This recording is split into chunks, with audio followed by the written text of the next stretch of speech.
Hey everyone, in this video, we are going to see the terminal and I'm going to show you some commands that you can use. So in the MacBook that is called terminal, or here in the Windows, you can use the Windows key to open the terminal. Now here's some basic command that will run in both Windows and the MacBook. Okay, so I'm using a MacBook and let me just make it zoom. So this is our terminal. Okay, now if I just call it here CD, okay, so I can move to the directory. Okay, so what is directory or somewhere? Like suppose you can see there Saurav MacBook Air. It means I am in my home directory of laptop. Okay. So when I just press CD and just say here the suppose desktop. Okay.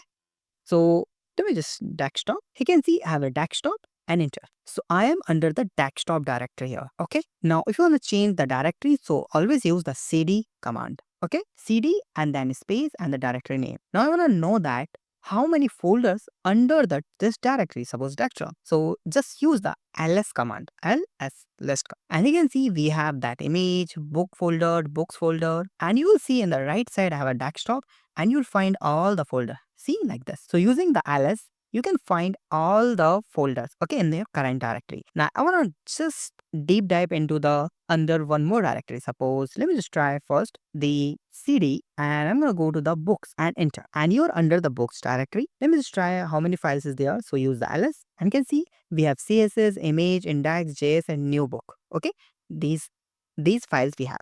Now I'm gonna create the folder under this. Okay. Now let me just show you books here. This is the books. Here you can see we have some folders. These 2 and 4 folders. Now I'm gonna create one folder. So I'm gonna use here mkdir and the directory name. So the folder name is suppose Saurabh. Okay. And just enter.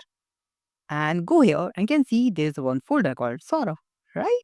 This is fantastic, right? Now, if you want to just clear all that things, so in the Windows, you need to use the CLS, but in the MacBook, you need to use the clear. Okay, like this. So that's the basics command of terminal to creating the directory to move to the another directory. Okay, and to find the list of like the folders or everything using the ls command. So these are the basics of terminal. In the next or upcoming videos, we will learn more about the terminals. If you have any suggestion or anything you want to learn about that, so just comment on the video. I'll do that. Thank you so much for watching this video. Have a nice day. Be safe. Bye bye.